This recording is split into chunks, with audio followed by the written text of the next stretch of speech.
A crowded 747 has disappeared over the Atlantic. Air India's not showing up.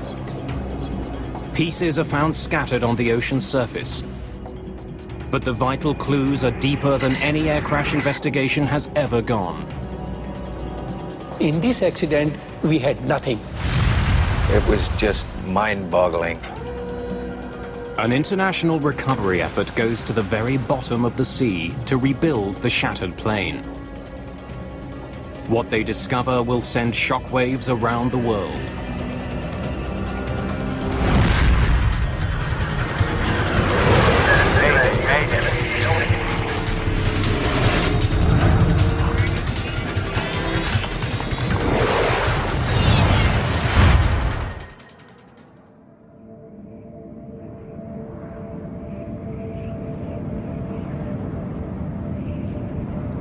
Early morning, June the 23rd, 1985.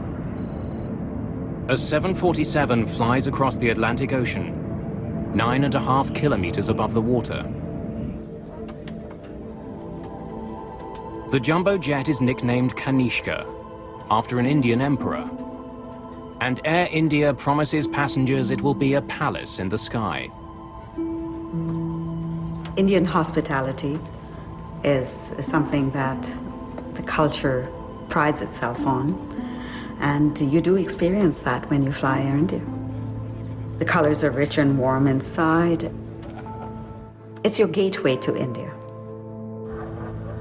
On its way from Canada, the plane is heading to London, England, before continuing on to New Delhi. It's been in the air for 4.5 hours.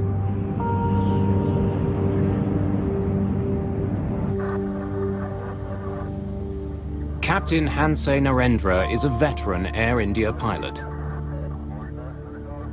Satwinder Binder is a captain too, who's serving as first officer on the flight.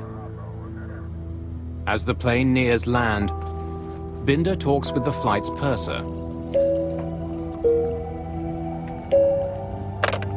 Yes, sir? Inshaw, do me a small favor.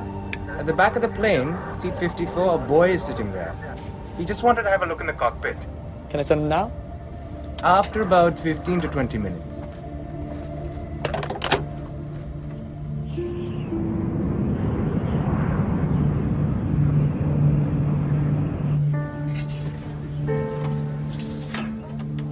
There are 329 people on board, including passengers and crew. Many of them are flying to India to visit family or friends.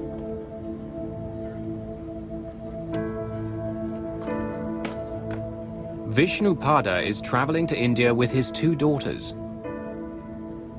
Their mother, Lata, is already waiting for them there. We had decided that it would be the ideal year to take an extended vacation in India as a family. 6 minutes after 8 in the morning, co-pilot Binder makes radio contact with air traffic control in Ireland. Shanwick, Air India 182, good morning. Station calling Shannon. Go ahead again, please. Thomas Lane and Michael Quinn are working at the Shannon Control Center. Air India 182 is 51 north, 15 west at level 310. Estimate FIR at 0735. Air India 182, Shannon, roger. Cleared for London. Flight level 310. Air India 182 is clear to London. Maintain 310. Do you want to come up front now? Yeah. Okay. Let's go.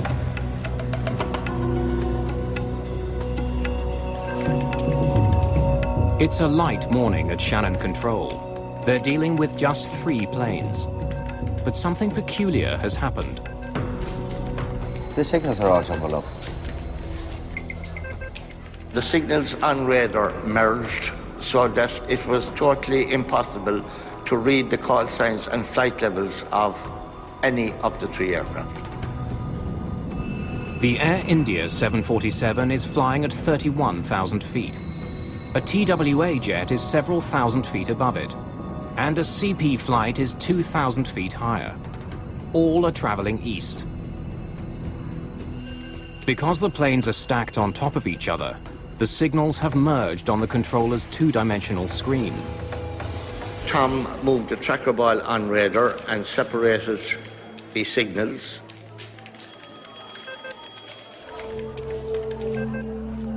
Two of the planes reappear on the radar, but the Air India flight has vanished. Air India's not showing up. Hold on a minute.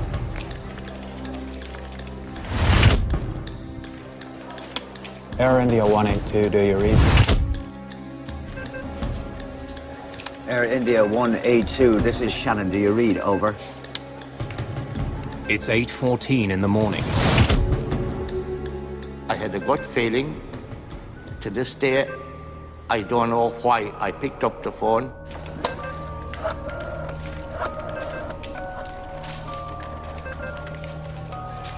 Yes, it's Michael Quinn at Shannon. We have a plane off radar. Normally, a distress call to search and rescue isn't made until a plane has been out of contact for more than 20 minutes. The Air India flight has been missing less than 60 seconds.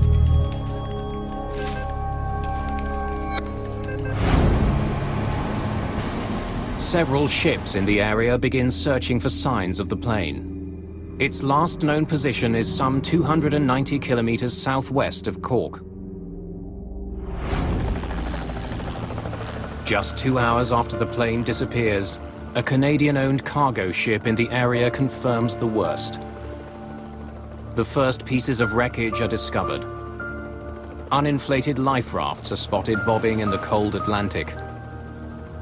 Then bodies are seen. It's quickly clear that no one has survived. In India, Lata Pada is waiting for her husband and 2 children to arrive when she hears the news from her brother. He sat me down and told me that, something terrible had happened. I was just in total shock, and,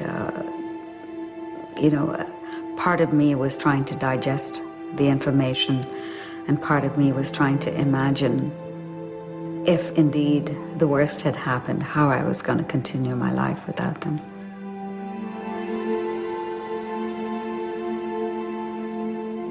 Dozens of bodies arrive in Cork. Many more will follow. Now investigators are faced with the enormous task of finding out how they died and what had caused the crash of Air India Flight 182.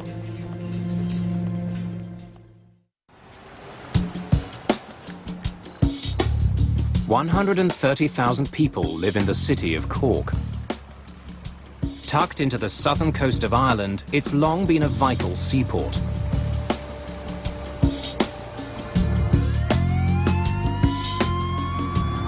On June the 23rd, 1985, a gruesome cargo begins arriving at the city's docks. Just hours after Air India Flight 182 crashes into the sea, bodies and wreckage are brought in by boat. Dr. Cumin Doyle is a pathologist at the Cork Regional Hospital. The first bodies arrived at 4:45 p.m. on that Sunday afternoon, and at 12 midnight we had 130 bodies. Doyle and his team will examine the bodies to see if they can find any signs of what caused the crash. We had 3 police people working on each body: photographer, a ballistics expert, and a forensic odontologist. That is a person who examines the teeth, the face, for identification purposes. In just 4 days, autopsies are performed on 132 victims. All parts of the body were examined externally in detail, and every detail was noted down. We were looking, of course, for the causes of the fatalities. Doyle makes a telling discovery. Almost all the victims died in the air. Only 2 of the bodies showed signs of drowning, which indicated that the others were not breathing when they hit the water. There's something else that's common to many of the victims. A large number have had their clothes torn off. Now that was important because if they had no clothes or little clothes, it indicated that they had fallen from 31,000 feet or so where this accident occurred. Some of the bodies also have signs of so-called flail injuries. These are breaks specific to bones in the hips, shoulders, and other joints. H.S. Kohler is the lead investigator into the Air India disaster. The flail injuries tell him the passengers weren't in the plane when it hit the ocean. They are caused by tumbling, violent motion of the body in air.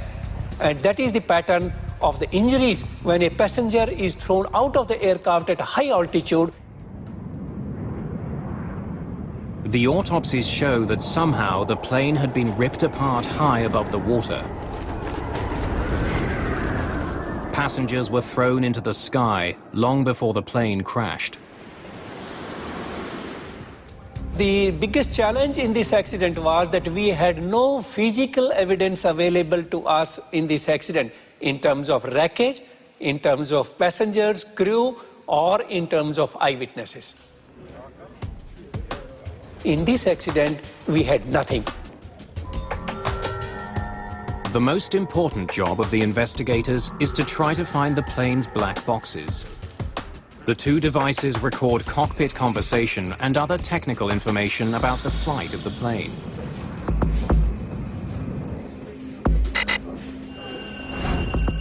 The recorders have radio beacons which send out a signal at a designated frequency. But it's still a huge task. The boxes are more than 6,500 feet below the surface, and the radio signals last just 30 days. Salim Jiwa is a journalist who has investigated the Air India disaster. The search for the black boxes was urgent, and 3 countries participated in it: England, Ireland, and India. But even with such a massive response, early efforts are frustrated. 42 kilohertz. It's too high. It can't be there. Investigators are picking up radio signals, but they're at the wrong frequency.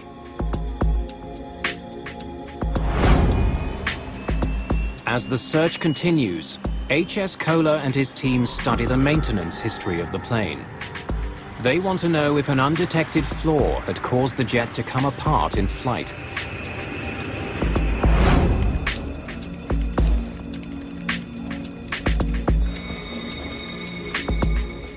They uncover a potentially important piece of information. The Air India jet was flying with 5 engines.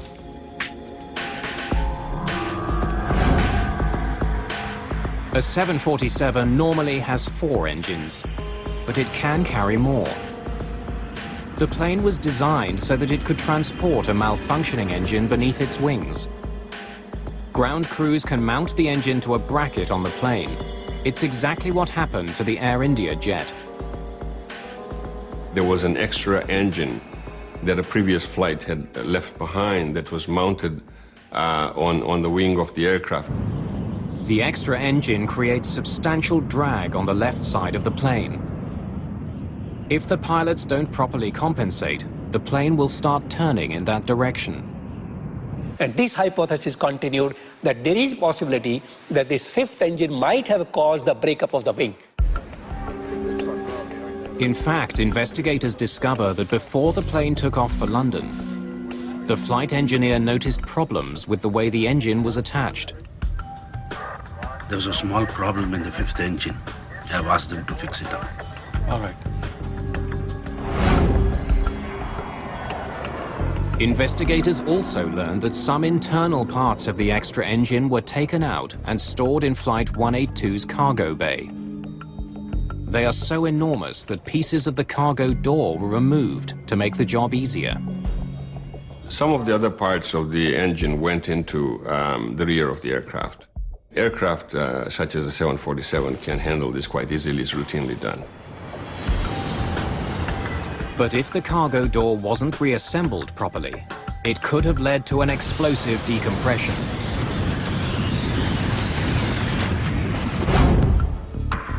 Kohler must consider two theories.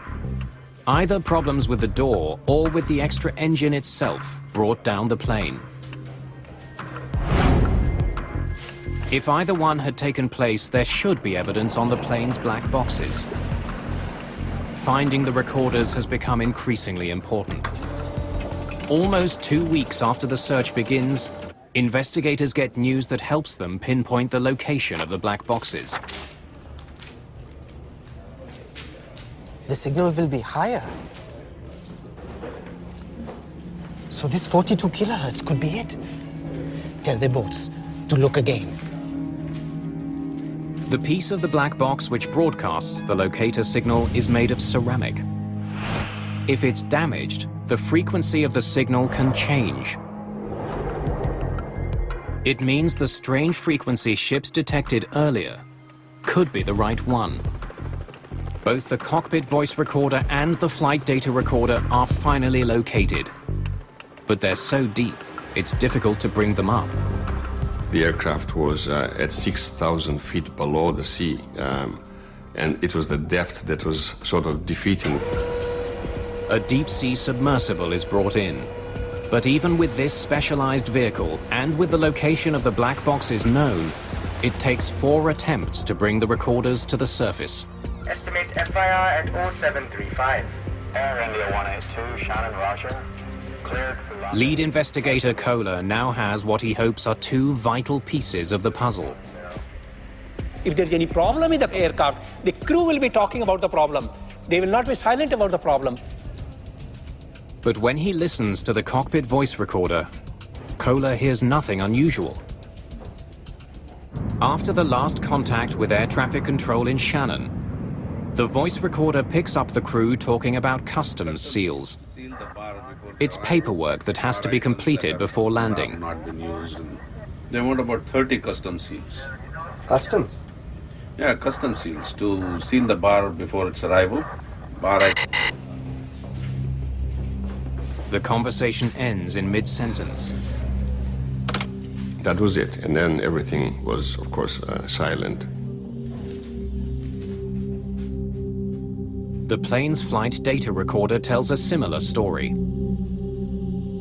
Kohler pours through details about Air India's speed, altitude, and dozens of other pieces of information. We found that all parameters of the aircraft altitude, aircraft heading, aircraft bank attitude, roll attitude, autopilot engaged, everything was working normally till the last point. After analyzing both black boxes, Kohler can't find any evidence that the plane was in trouble before it suddenly disappeared from radar. But the very lack of evidence does suggest something. Both recorders get their power from the plane's engines. Both stopped at exactly 14 minutes and 1 second after 8 in the morning. Since the recorders stopped working at the same time, the problem on the plane had to be catastrophic enough to sever the jet's electronic system before the crew could react. Yeah, custom seals to seal the bar before its arrival.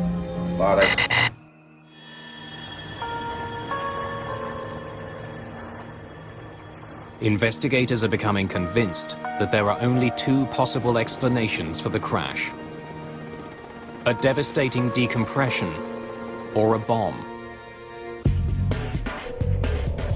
They study the wreckage that's been found floating on the surface of the ocean, but it's just a small percentage of the entire plane. And none of it is helpful to investigators. It offers no clues to explain why the plane crashed. To go to the cause of the accident, we had to go to the wreckage which was lying at the bottom of the sea.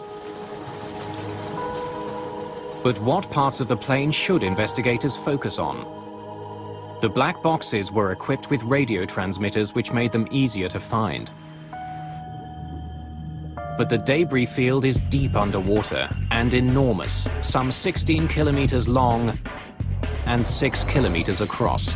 How do investigators identify the one clue that will help them unlock the mystery? Roy Truman is an underwater salvage expert. He's brought in to do something that's never been done before: retrieve the ruined pieces of a jumbo jet from the bottom of the ocean. Up until that time, we had only been used with recovering small aircraft. Here we're talking about a 747, which was huge, and we had no idea of the size of the pieces and what we were going to find. Investigators know they can't bring the entire wreck to the surface. It's so deep it takes hours to recover a single piece. The submersible takes underwater video and still photos. Investigators use those to decide which pieces to bring to the surface. It was a narrow corridor, and at each end of the corridor, it was very light wreckage. All of the heavy stuff, engines, main aircraft structure was in the middle of the wreckage field. Like searching for a needle in an underwater haystack, investigators hope to discover the cause of the crash in a tangle of ruined metal. But autumn is coming. Soon the weather will turn bad, and they'll have to abandon their search. The key to unlocking the disaster still lies somewhere at the bottom of the ocean.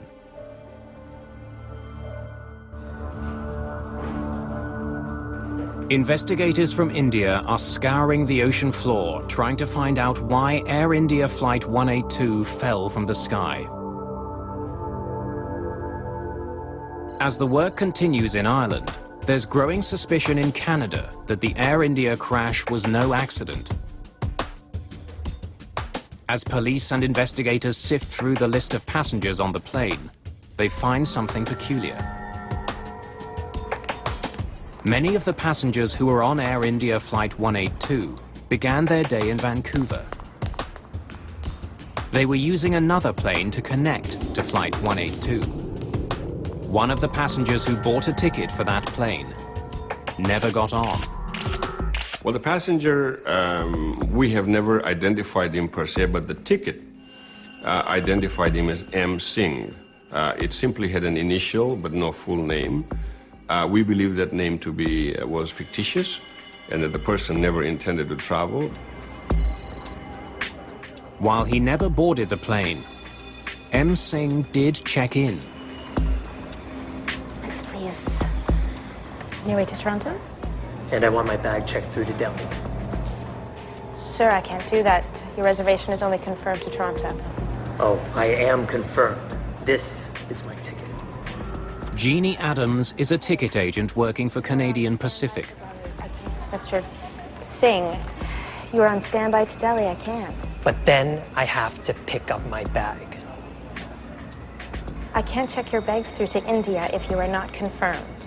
But I am indeed confirmed. Wait, I'll get my brother. He'll tell you. There are as many as 30 people waiting to check in. Adams doesn't have time to wait for the man's brother. Oh, okay. I'll check it through. But you have to check with Air India when you get to Toronto.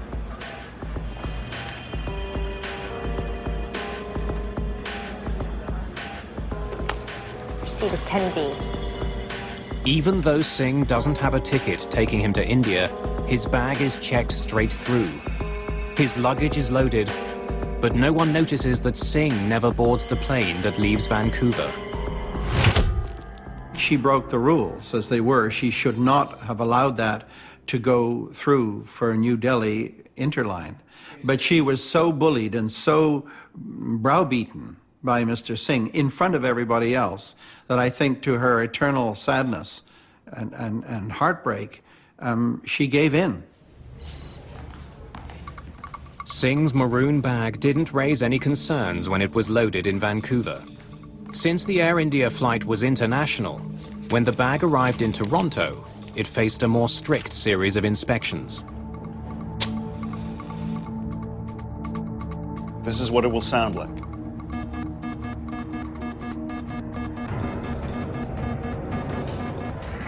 John D'Souza is a security officer for Air India. The day of the flight, he demonstrated a portable explosives detector for baggage handlers in Toronto. Chemicals in a match triggered the device, as would chemicals used in some explosives. Okay. The portable device was put to use because the X-ray machine, which normally scans every piece of luggage, had broken down. As security workers used the portable explosives wand on the bags, everything seemed normal, until they got to the maroon bag.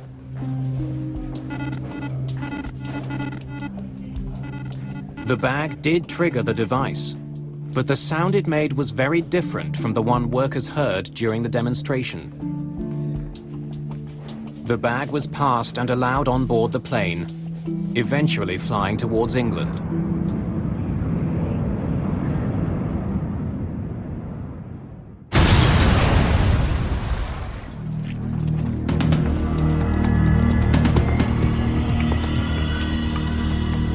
As Air India Flight 182 flies over the Atlantic Ocean carrying M. Singh's bag, an explosion rips through Tokyo's Narita airport. 2 baggage handlers are killed, 4 people are injured. A bomb has been hidden inside another piece of luggage that came from Vancouver. Luggage that was bound for another Air India jet.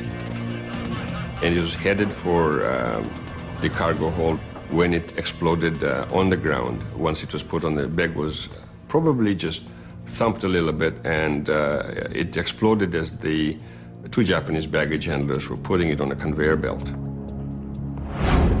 Just as on Flight 182, one of the bags being moved in Tokyo was checked in by a passenger who never boarded the flight. There was no X-ray machines in use at Vancouver Airport. There was nothing to stop that bag from flying to Tokyo. There's a disturbing connection between the Tokyo bombing and the Air India flight. The tickets for the men who checked both bags were bought on the same day by the same customer.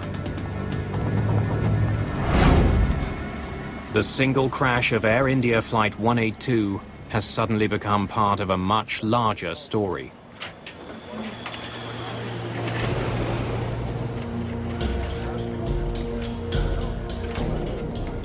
With the apparent connection between the 2 incidents, investigators in Ireland are extremely interested in what police find in Tokyo. Soon after the bombing, forensic experts descend on Japan's Narita airport. There are traces of evidence everywhere.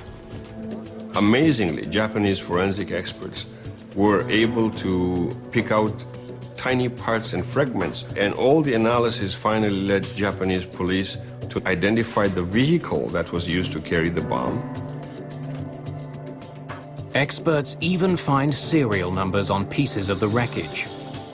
Clues that show the bomb was hidden inside a specific stereo tuner made by Sanyo. All 2,000 tuners that were ever made were shipped to a warehouse near Vancouver, British Columbia. From there, they were sent to stores across the region. One of those tuners carried the bomb that exploded at Narita. Police have a difficult task trying to trace the sale of 2,000 tuners. They could have been sold to anyone. Most of the stores that had received the tuner had been sold out for years. But police get a break when they ask about the tuner at a store in Duncan, a tiny town on Vancouver Island. The last unit had been sold just a few weeks ago. They were able to figure out who bought the stereo tuner which contained the bomb. Police obtained the same sort of tuner that was used to house the bomb on Air India. They conduct tests to see how big the bomb would have to be to create the sort of damage that was found in Tokyo.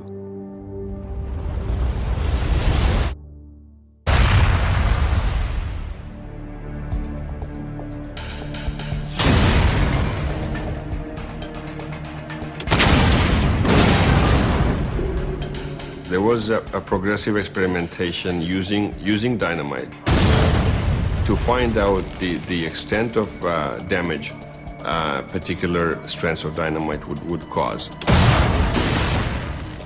They match the size of the tuna fragments made after each explosion with the fragments that were found at Narita. They discover that just a few sticks of dynamite were likely used in the Tokyo bomb. But could just 4 sticks of dynamite really bring down a jet? Once they discover just how powerful the Narita bomb was, police place it into a fully loaded luggage container.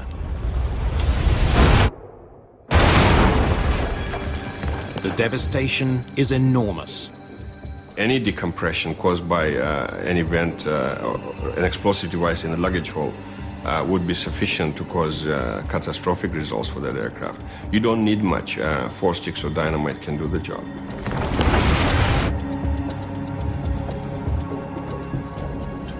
The cramped quarters of a cargo hold amplify the power of a bomb.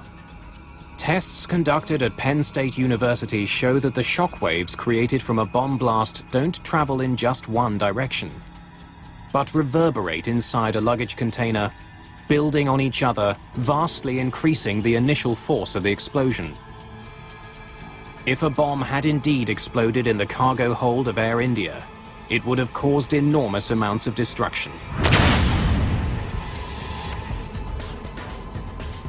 It's the sort of damage that should have left its mark on the remains of Flight 182. Investigators have a growing suspicion that this plane was brought down by a bomb. But they still have no proof. So the investigators were not only looking for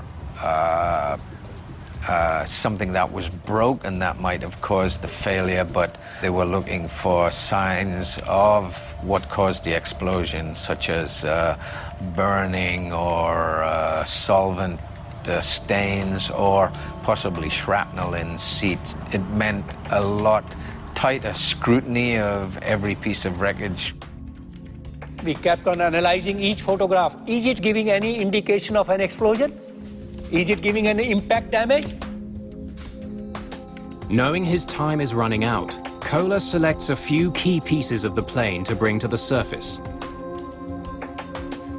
Bad weather forces him to leave the rest behind. Kohler hopes the bits he does have can prove there was a bomb on board. Each piece that's brought up is carefully mapped to its original position on the jet. One of the most promising sections brought up from the bottom is the floor of the front cargo bay. When we recovered that item, we found that it had holes which are of a very special nature. Penetration from inside to outside at a very high speed. Curling of the edges of that one. And that was indicative of that perhaps this is the place where the explosion had occurred. As many as 20 holes are found. In each, the metal is bent outward, like the petals of a flower. These are classic signs of something being blown out from the cargo bay. On the side wall of the cargo bay, investigators find more clues. Additional holes are discovered, like the ones on the floor. These also appear to have been blown out from the cargo hold. A closer study of the ceiling of the cargo bay also indicates that the ribs connecting it to the fuselage were broken by being forced up.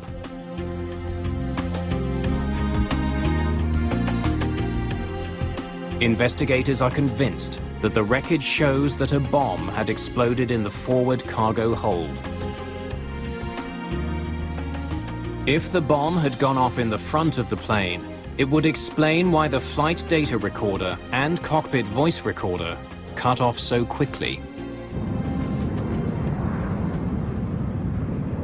Like other 747s, the electronics bay on the Air India flight is located below the cockpit.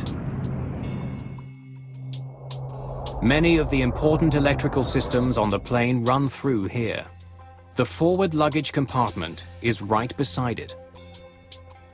And so when the bomb went off, the explosion would have taken out the computers, completely, and there would have been absolutely dead silence, and that's precisely what happened. Investigators are convinced that Air India Flight 182 has been destroyed by a bomb. This was no accident. The crash of the passenger jet was a crime. Nobody thought that such an evil plot of blowing two aircraft simultaneously would occur from Vancouver.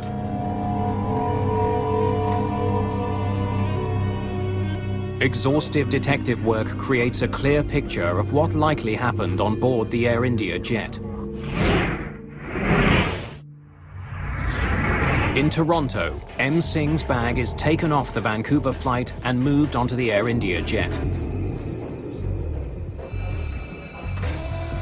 It's put into a luggage container that's eventually placed at the front of the jet, right behind the plane's electronics bay. As the plane sailed over the Atlantic Ocean, the crew had no warning that a bomb was ticking down to disaster. They want about 30 custom seals. Customs? Yeah, custom seals to seal the bar before its arrival.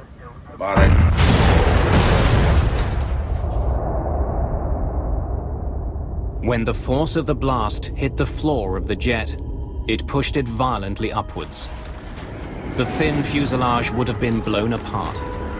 The air pressure inside the plane would have rushed out, tearing passengers from the cabin and fatally crippling the jet. The debris scattered over 9 miles is an indication of how rapidly and how fearsome this whole decompression was. But in this instance, the aircraft completely didn't stand a chance of flight. There was no way of continuing flight in this case. As the jet fell towards the sea, the forces put on the fuselage tore it apart. It would have a tail torn off and the wings would start breaking. And there's no way of sustaining flight after that. It goes into gyrations. Once it goes into gyrations, there was just massive structural failure. After months of painstaking work, investigators believe they have unraveled the cause of the Air India crash. They've proven a bomb brought the plane down. It's now up to police to find the bombers. But with so many deaths, and so many more possible if the Narita bomb had exploded in mid-air, there's immediate interest in making passenger jets safer. This was one of the biggest disasters in the Indian aviation history. And it could have been avoided if the procedures were in place. As the hunt for the killers continues, extraordinary steps are taken to tighten security and to see if jets can be made to withstand the force of a bomb.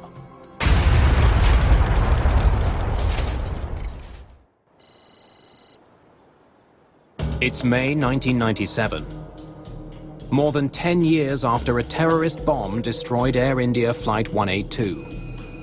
An out-of-service 747 is about to take part in a remarkable test. 2 bombs are placed in the front cargo bay.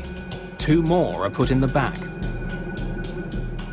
Well, the Burning-Thorpe test was actually intended to prove 5 years worth of research, that we can protect an airplane using hardened luggage containers or hardened liners in the cargo hold. The plane is also pressurized to simulate the conditions a jet would encounter at cruising altitude. Pressurization is the key to that kind of experiment. The added energy that you have from the pressurization inside the airplane adds to the damage. You can think of it as a balloon. If you take a pin and you put it in a balloon that's uninflated, you get just a simple hole the size of the pin. However, if you blow that balloon up and you hit it with a pin, it pops catastrophically. When the bombs are detonated, the result is devastating. The force of the blast plus the pressure inside the jet just tore the plane apart. And that's the closest we can come to seeing what would have happened to a jet in flight. The destructive power of bombs on jets is well known. But what the tests at Bruntingthorpe showed was that relatively simple measures can substantially minimize the damage caused by an explosion. One of the bombs in the rear cargo hold was placed in a normal luggage container. But the bombs in the front cargo hold were different. One was placed in a specialized container strengthened with a material similar to that found in bulletproof vests. The other was put in a normal container, but placed beside walls that had been reinforced with a blast-absorbing liner. When the bombs explode, the front of the plane is virtually untouched. We had no breach of the airplane skin with the liner or with the hardened luggage containers. But towards the rear of the airplane or the tail, where we didn't have any of the hardened materials, it was a catastrophic failure for the airplane. The standard luggage container did nothing to minimize the blast. Both the protective lining in the front cargo bay and the hardened luggage container were able to absorb the force of the explosion. It's only speculation, but would steps like these have saved Air India? Very likely. Would they make the industry safer today? Absolutely. Despite the dramatic results of the tests in Britain, hardened luggage containers are not used by world's airlines. While effective at stopping bombs, they're extremely expensive. The hardened containers are not in use now because it's just not economically feasible.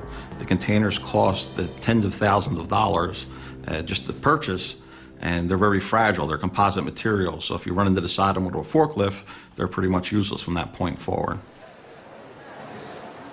There have been significant improvements made to the way that passenger luggage is screened at most international airports. More sophisticated color X-ray systems using multiple scanning beams are now used. But I am indeed confirmed. Wait, I'll get my brother. He'll tell you. Oh, okay. I'll check it through. But you have to check with Air India when you get to Toronto. And there are stricter regulations about luggage getting sent forward on connecting flights. In the case of Air India, the most important thing of all was passenger baggage reconciliation. This is the key to detecting an explosive device or a terrorist. No plane leaves with baggage unattached to a specific passenger inside that plane. And that must be so.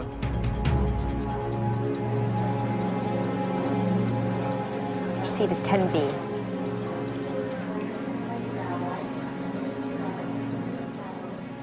I think one of the most difficult piece of news for the families to accept was the many ways in which this tragedy could have been prevented.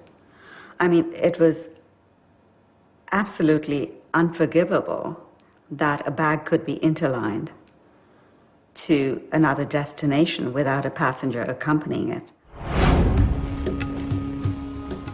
The quality of training that security guards at airports get also came under scrutiny during the years after the Air India crash. It's still an area of concern for some security experts. There's a real failure to train security personnel.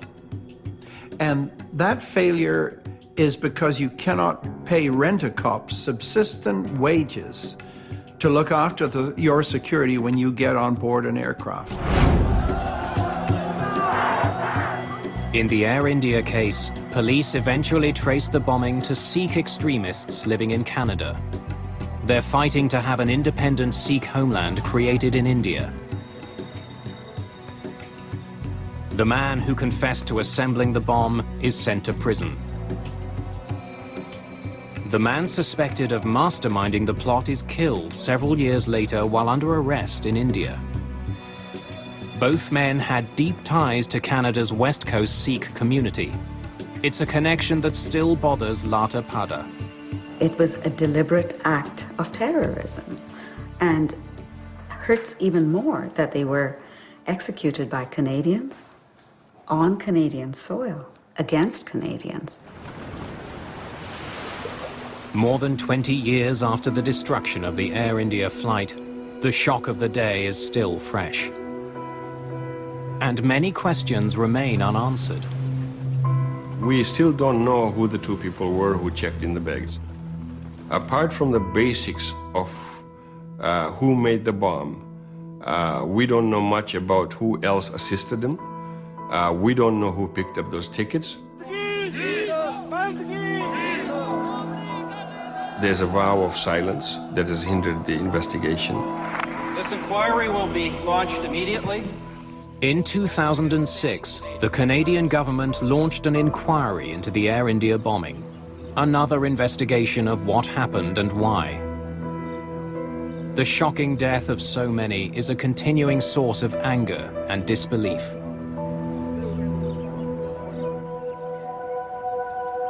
No matter what the inquiry finds, the sobering facts are the same. 329 people killed in an instant.